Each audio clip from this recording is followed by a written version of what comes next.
아들 목사가 유튜브를 찍는데 격주로 이렇게 찍자 아들과 합의를 했습니다. 근데 11월 들어서 11월 5일 날 장성제일교회 그동안에 건축했던 모든 부채가 다 정리가 되면서 헌당 예배를 드리게 되어서 헌당 시기에 설교를 한 동영상이 유튜브에 올라온 것으로 알고 있습니다. 그리고는 12일 주일은 화정교회 추수감사 주일인데 설교 부탁이 있어서 그곳에 가서 설교를 하고 그 내용을 그 설교의 실황을 유튜브로 올렸습니다. 그래서 아들과 더불어서 얘기하면서 그런 얘기를 했습니다. 5일, 10일 올라갔으니 한 주간 쉬어가자. 그랬더니 아버지 약속은 약속이니까 유튜브 촬영을 해야 합니다 해서 오늘 여러분과 이렇게 만나게 되었습니다. 11월 12일 주일날 내 친구, 오랜 친구입니다. 71년도부터 친구가 됐으니 금년도가 2023년이니 무려 한 53년 정도 대학 때부터 친구가 되었고 묘하게 군대에서도 같은 부대에 갔고 군종병의 문제도 서로가 이렇게 얽히게 되었고 그러면서 그 친구의 처남, 막내 처남과 내 막내 여동생과 이렇게 결혼도 하게 되고 여러 가지로 시줄 날줄로 굉장히 많이 깊이 사귀어온 내 친구입니다. 이 친구가 은퇴를 하면서 다른 교회와 병합하는 문제로 해서 병합이 11월 12일 날 완성이 된 것 같습니다. 그래서 합병 예배를 드리고 13일 날 새벽에 새벽 예배까지 갔다 와서 갑자기 이 뇌로 가는 그 동맥 그것에 혈전이 막혀서 뇌사 상태다 뭐 이런 진단도 있었고 했는데 좀 늦은 감도 없지 않아 있고 병원에서는 포기를 했었는데 광주 기독병원에서 원장이 그 소식을 듣고 직접 의사들을 독려해서 수술을 해가지고 어제 그 친구에게 다녀왔습니다.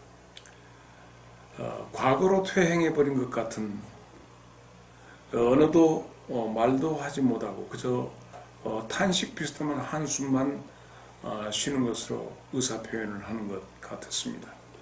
손을 잡았는데 손을 잡고 내 손을 토닥거리기까지 하고 마치 수화를 하는 것 같은 아마 듣기는 듣는 것 같고 그래서 그 친구의 기억력과 모든 회로가 53년 전이라면 나를 만났을 때였고 더 전으로 간다면 유아기 때로 돌아갈 수밖에 없겠죠.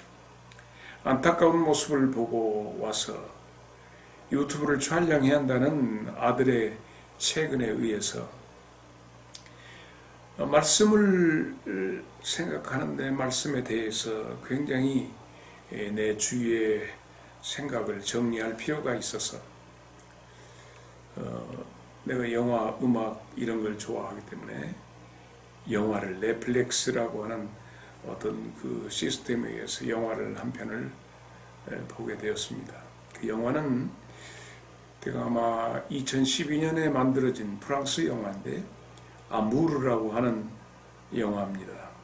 영화 속의 노 부부가 굉장히 엘리트 노 부부였는데 갑자기 아내에 있어서 아내가 이렇게 혈전에 의해서 한쪽이 마비가 되면서 내 죽음에 대한 것이 아니라 dying, 죽어가는, 죽음에 이르러가는 그 노부부의 내용이 나와 있어서 내 친구가 당한 일과 그리 멀지 않게 느껴져서 참 여러 가지로 마음이 답답한 가운데 말씀의 오솔길을 여러분과 함께 걷게 됩니다. 아들의 최근에 의해서 말씀을 펼쳤는데 요한계시록 3장 1절로 6절에 있는 말씀 보면서 그런 생각이 들었습니다. 사람이 성공한다는 것이 무엇일까?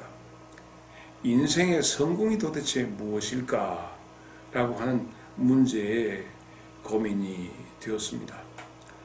우리가 이 세상 살면서 성공한다는 건 참 좋은 일입니다. 세상에서 성공한다는 것. 많은 사람들 앞에서 자신을 드러내놓고 한 점 부끄럼 없이 모든 사람이 칭송하고 부러워하는 성공 말입니다. 그러나 이 세상에서 가져오는 이 성공이라는 건 정작 좋은 것만은, 항상 좋은 것만은 아닌 것 같습니다. 오히려 성공자가 아니고 실패자가 되었을 때 오히려 그 사람에게 실패가 복이 될 수도 있더라 하는 그런 말씀입니다.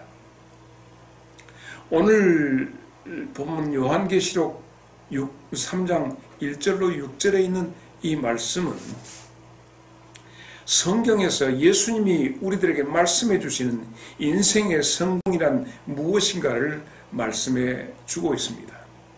배경은 사대교회인데 사대교회 교인들의 다수가 대개 이 세상으로는 성공자들이었습니다. 그러나 이 성공자들에 대해서 예수님이 하시는 말씀이 우리의 마음과 우리의 뼈를 울리게 합니다. 교회마다 문제들이 없는 교회가 대개 없는 것 같아요. 대개 문제가 있습니다. 문제가 있는 교회, 그렇죠. 왜 문제가 교회마다 생겨날까요? 그것은 문제투성인 내가 그 교회를 다니기 때문입니다. 내가 문제를 가지고 그 교회를 가기 때문에 그 교회 가면 문제둥이들만 다 모여가지고 있기 때문에 거기에 문제가 파생될 수밖에 없습니다. 이쯤에서 우리는 우리 인생에 대한 성공의 묘책을 찾아야겠습니다. 어떻게 하면 내 인생 성공을 거둘 수 있을까? 그래서 오늘 요한계시록 3장 1절로 3절에 있는 말씀을 보면 그 내용 속에서 우리에게 주시는 말씀은 성공의 묘책인데 첫째는 회개하는 것이다. 이렇게 말씀하고 있습니다. 예수님 당시에 예수님이 갈보리산의 십자가에 달리셨을 때 예수님 좌우편에 강도들이 같이 달려서 사형을 집행받고 있었습니다. 그런데 똑같은 죽음 앞에서 한 사람은 성공자가 되고 한 사람은 실패자가 되는 것을 볼 수 있습니다. 이 두 사람 다 죽을 죄를 지어서 십자가에서 사형 집행을 받고 있었습니다. 이 두 사람에게 그 사람들 모습 속에서 우리가 발견되는 것은 회개가 있는가 였습니다. 저는 어려서 매를 많이 맞고 자라났습니다. 왜냐하면 내가 문제투성이었기 때문에 그렇습니다. 내 어머니는 나의 문제를 어떻게 해결해 볼 양으로 매를 드셨습니다. 당시에 우리는 국민학교 때나 중학교 때나 고등학교 때나 허다못해 군대에 가서도 매 맞는 것은 일상이었습니다. 그런데 어머니는 이 자식 하나밖에 없는 아들 자식을 제대로 가르치시기 위해서 그릇 되어질 때마다 매를 가차없이 드셨습니다. 어려서는 어머니 잘못했어요. 말은 어머니 잘못했습니다. 하지만 매한테 잘못했다고 한 것 같았어요. 매를 들면 매의 흉측한 모습을 보고 매야 잘못했습니다. 내가 잘못해서 나를 아프게 하지 말아달라 했는데 자라나면서 어머니가 매를 들어서 나를 뗐는데 장딴 데다 힘을 탁 주니까 그 가구목이 딱 부러지더라고요. 어머니가 어찌할 수 없어서 매로 나를 다스릴 수 없어서 어머니가 그만 울음을 복받치는 울음으로 태머리 질끈하시고 돌아눕는 것을 보았습니다. 근데 자라나면서 어느 때부터인가 내가 무서운 것이 아니라 나의 잘못된 행실과 내 마음 잘못된 그릇된 그것이 오히려 무서웠고, 그래서 차라리 매를 통해서 경감했으면 쓰겠다 하는 그런 생각이 들었습니다. 매는 당연히 맞아야 하고 내 잘못된 것에 대해서 나는 형벌을 받아야 한다는 그런 생각이 들었습니다. 자, 내가 무슨 일을 잘못했을 때 매에게 잘못을 빌었는데 자라나면서 나의 잘못된 것은 매라고 하는 것은 아무런 의미가 내게 없고 더 아프게 더 무섭게 내게 들어온 것은 내 잘못한 그 자책에 대한 것이 매보다 훨씬 더 무서웠다라고 하는 말씀입니다. 4대 교회가 자리 잡고 있는 그 지역은 염색 공장이 많아서 대개 교인들의 대다수가 염색 공장을 운영하기 때문에 비교적 사람들이 4대 교회 교인들은 부요했습니다. 그래서 부자들이 많다 보니까 돈과 시간이 많아졌습니다. 그런데 교회로 신앙의 공동체로 모여지는 모임은 시간과 돈이 많았지만 점점 출석하기, 참석하기 어려워졌습니다. 왜? 삶의 질을 추구하기 때문에 보다 더 삶을, 다시 말해서 보다 더 내 마음과 내 육신을 즐겁게 하고 쾌활하게 할 수 있는 방법을 찾아서 그들이 점점 거기에 시간을 그리고 관심을, 생각을 많이 두게 되었습니다. 그러다 보니까 그들은 점점 신앙 공동체에 모여서 고매한 가치, 본질적인 가치를 추구하는데 등한해지고 비본질적인 것, 현상적인 것을 향해서 그들은 가게 되었습니다. 이름만 기독교인인지 그들의 본질은 향락인으로 되어버렸습니다. 그래서 삶의 내용을 들여다보면 그들은 본질보다 현상을 추구하는 사람이 되었습니다. 누가 구원을 받는가? 죄가 없어서 구원을 받는가? 아니올시다. 그러면 죄를 많이 지은 사람이 지옥 간다? 아닙니다. 구원, 천국과 지옥? 회개입니다. 회개가 있는 자에게는 구원과 천국이 있고 회개가 없는 자에게는 지옥의 멸망이 있을 수밖에 없습니다. 미국의 유명한 문학 작가가 있습니다. 그는 평생을 거의 많은 시간을 군대에서 군인으로 보냈고 장군까지 되었으며 그가 전역한 뒤로 장관도 했고 외교관으로도 활동을 했습니다. 그런데 이 사람은 철저하게 반기독교인이었습니다. 그래서 식당에 가서 식사를 하고 있을 때 기독교인들이 모여서 기도하고 수저를 놔버리고 밖으로 나갔습니다. 그들과 상종하기 싫고 그들이 내쉬는 공기도 들어마시기 싫다라고 하는 것입니다. 그래서 점점 기독교인들에 대해서 환멸을 느꼈습니다. 그래서 더 나가서 기독교인들의 비행과 비리를 수집하기 시작했습니다. 기독교인들의 그 잘못된 행태, 지금 당장이라도 한국 교회의 기독교인들, 교회의 비리와 잘못된 것을 수집해 드리려면 얼마든지 산더미같이 쌓아놓을 수 있습니다.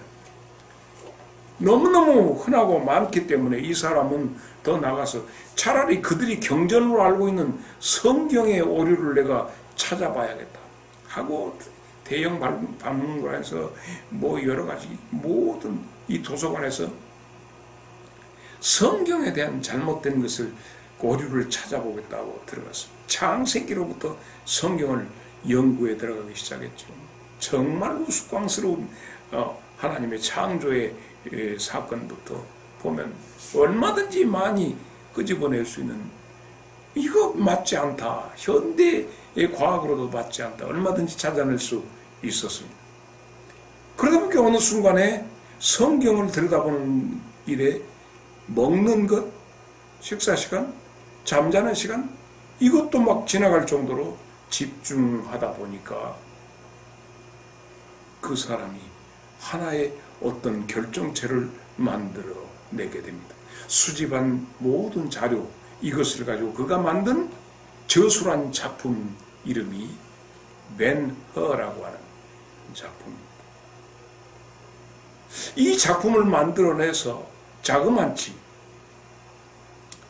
문학가들이 봤을 때 문학적인 그 형태로서는 극찬받을 수 있는 작품은 못 됩니다. 문학평론가들이 볼 때.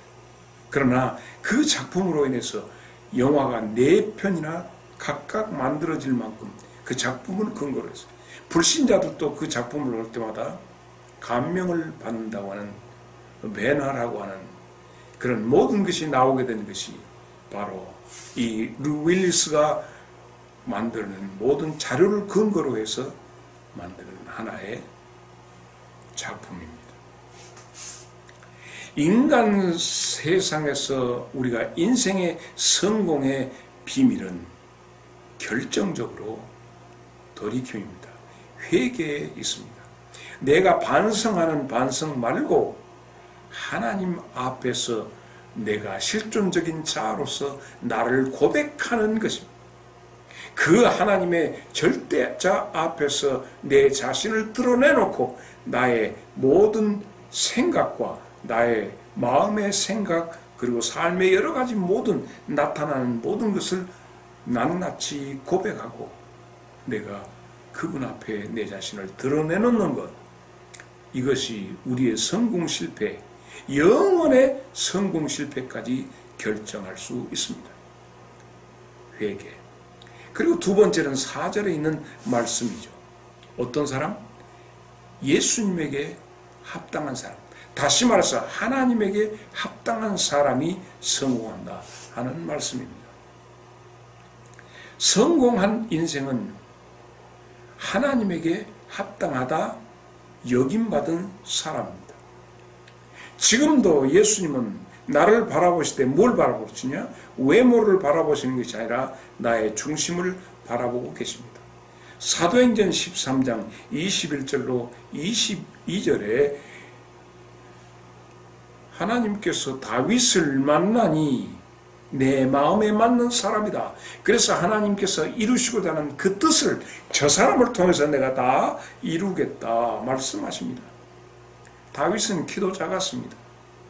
사울, 그 일대왕 사울은 많은 사람들보다 어깨 하나가 더 있을 만큼 키도 크고 훤출하고 잘생긴 사람 사울에 이어서 2대 왕은 키도 작고 조그마한 소년입니다. 우리도 지금도 가면 다윗의 동상에 가서 보면 대개 조그마한 소년의 모습으로 키가 가난한 모습으로 나와 있습니다.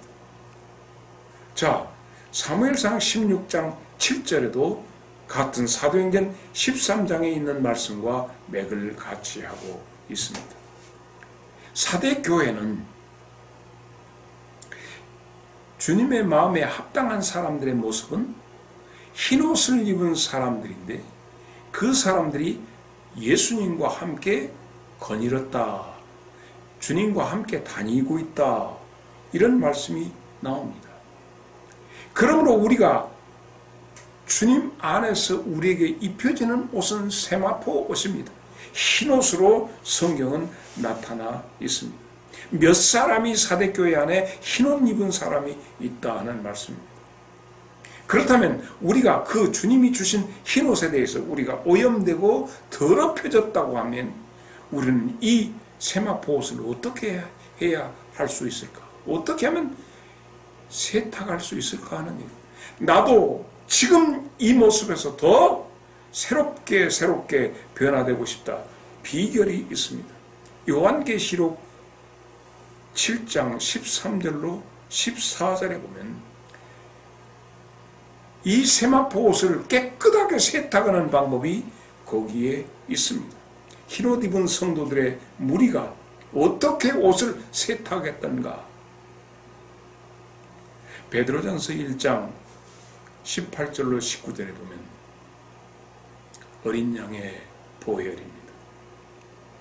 주의 보혈을 지나서 주의 보좌 앞으로 나갈 수 있음을 우리는 알 수 있습니다. 사랑하는 말씀의 오솔길을 함께 걷는 사랑하는 교우 여러분, 우리에게 있어서 주님의 마음에 합당한 자는 세마포를 입은 자, 하나님이 입혀주신 그 보혈로 씻겨진 그 옷을 입고 주님의 마음에 합당한 그 무리 속에 합류하면 참 좋겠다 하는 생각을 갖습니다. 세 번째는 5절로 6절에 있는 말씀입니다. 인정받는 자가 인생 성공자다, 영원 성공자다 하는 말씀입니다.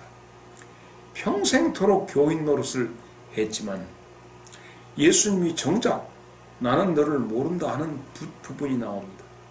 주여 주여 내가 주의 이름으로 선지자 노릇을 했습니다. 주의 이름으로 귀신도 쫓아냈습니다. 그런데 정작 예수님은 나는 너를 알지 못한다. 우리 인생의 마지막 날은 마태복음 25장 32절에 있는 말씀처럼 세계 결국에 모든 백성들을 다 모아놓고 쫙 갈라는데 양과 염소로 그 민족과 족속들 이 모든 인류를 분류하신다 말씀이 있습니다.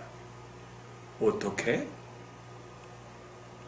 신앙 공동체 안에 있었지만 가인의 예배를 드리는 자가 있는가 하면 아벨의 예배를 드리는 자가 있습니다.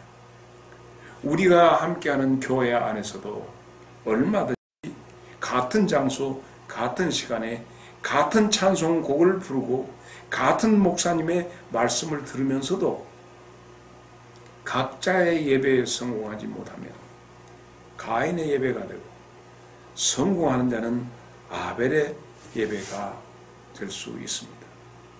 우리가 우리의 날들의 마지막 시간의 끝이 보이고 있습니다. 묻습니다. 당신은 회개의 사람입니까? 묻습니다. 당신은 세마포 옷이 당신의 세마포 옷은 정결합니까? 주님이 당신을 인정하시는 대상이 됩니까? 오늘 본문에 보면 그렇게 되어 있지 않습니까?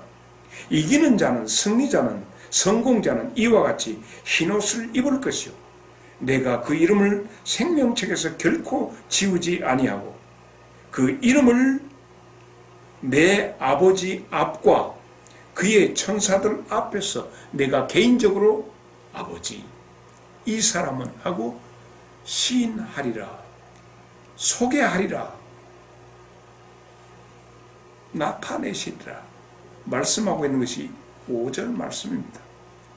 사랑하는 여러분, 우리의 시간, 이 땅에 머무는 시간 모든 것이 예배의 시간입니다. 밥을 먹을 때나 일어날 때나 대화할 때나 친구와 더불어서 아름다운 이야기를 할 때나 예배의 시간이 특정되어져 있지 않고 말씀 그대로 쉬지 말고 기도하고 범사에 감사하는 이 모든 것이 이는 그리스도 예수 안에서 너희를 향한 하나님의 뜻입니다. 행복한 한 주간 되시고 정말 성공자가 된데 예배의 성공자가 되시기를 주님의 이름으로 축복합니다. 감사합니다.